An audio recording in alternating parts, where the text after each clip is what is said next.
What is up, everybody? A lot of you have been asking, where is the PS3 gameplay? Well, here's your answer. It is right here. I finally have gotten my PlayStation controller back, so now I am back to playing on two systems, which is awesome. And it's enjoyable to take time away and actually go play from the 360, go back to the PS3, go back and forth. It's really fun. Thank you all for the sweet response on my ex-girlfriend video. I never had a response like that on any video, and I appreciate it very much. And I'm hoping you guys enjoy this one too. This one I'm going to take you back maybe about 2 years ago. Me and my buddies, we used to have garage parties at my house all the time, and we decided that we're going to have a garage party. There was 4 of us. It was just 4 friends just drinking, you know, having a good time. A lot of people like to have a good time with their friends, and a lot of people like to enjoy time with alcohol. Why not, right? Who doesn't like to drink? I'm sure there's a few of you that don't like to drink, and I'm not going to bash you for that. But on the weekends, I like to get a little bit tipsy, get a little bit drunk, and sometimes I actually like to try and play some Call of Duty while drunk, and it doesn't end well ever. Well, I mean, it does. It ends well for me because I'm having a good time, but I know the score does not reflect my true abilities of being an average Joe, which really isn't that much to begin with. But anywho, back to the story.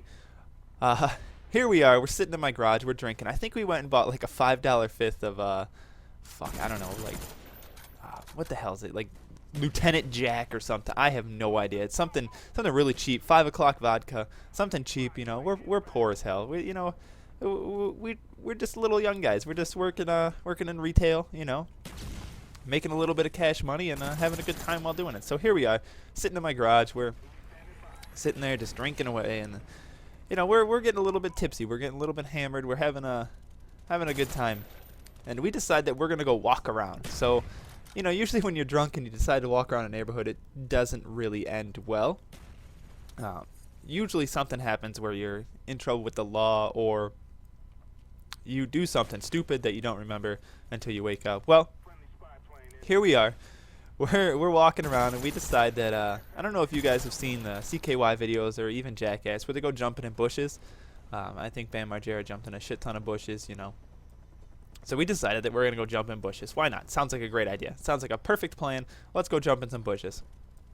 So me and my buddies were walking, and my buddy Andrew decides that he's gonna jump in a bush right next to a guy's house. Guys, it's like 9 o'clock at night. The guy's front door's open, the window's open, you know. And he runs up and jumps in the guy's bush, and I'm like, oh, you son of a bit.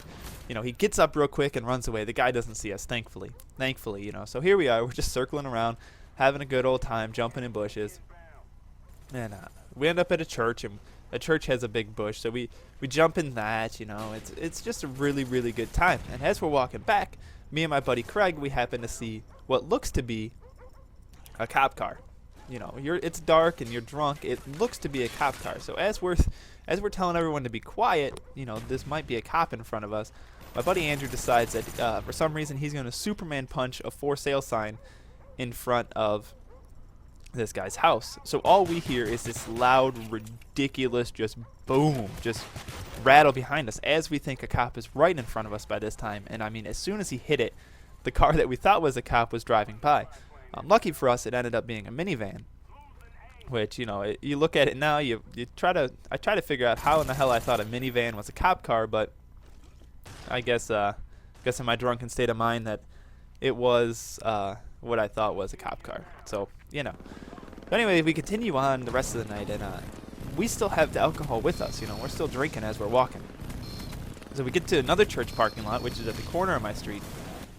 And for some reason, we decide that we're going to wrestle each other. You know, here it goes again. If you've seen one of my other previous commentaries about the feat of strength where you know, if you're drunk, you always try to outdo your friend. So here we are. We're trying to wrestle each other.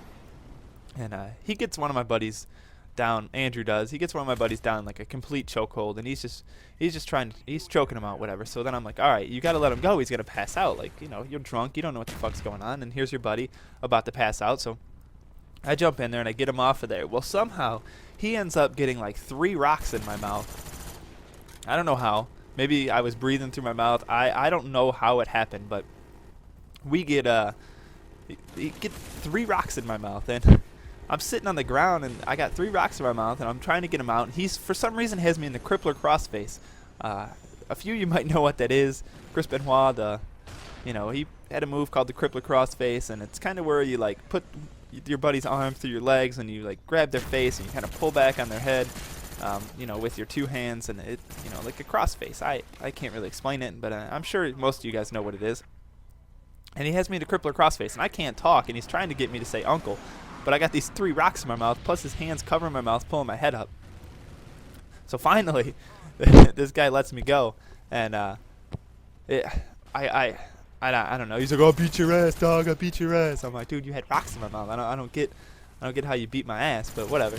So we continue walking through some apartments, and they lost their lighter somewhere in this whole event of you know, wrestling each other and jumping in bushes. You know, a lot of things could get lost. It's very easy to lose things. So here we are, walking through some apartments, and triple. And here we are. We're walking through. And there's cars, you know, parked in the apartments for the people. And he's like, "I need a lighter, bro." So he starts opening all these car doors. He's like, "Oh, this looks good." And he's looking for a lighter inside these fucking cars. I'm like, "You fucking dumbass." And not only is he looking for lighters in the cars, he's also yelling that he wants to fight us all. Like, physically actually fight us all now. He has gone past the sane status that, you know, he may have had. And now he's just being ridiculous. He wants to fight everybody around. He's breaking and entering into cars. And it is probably the most ridiculous night I've ever had in my life. I don't know if you guys have had any crazy drunken stories like that. I mean, a lot of people have had drunken stories where, you know, "Oh, we got drunk and, you know, we broke some shit and we did this." Or, you know, we hung out a car window and got a ticket. Yeah, I did that. That was fun, hanging out a car window. I was actually singing to my now fiance in the car behind us as I was hanging out the car window. And I blame it on her to this day that we got in trouble for that. But I don't know. Have you guys had any crazy drunken stories like that? If you have, let me know. I would be interested to hear them. Hope you enjoyed the video, and I will catch you guys later.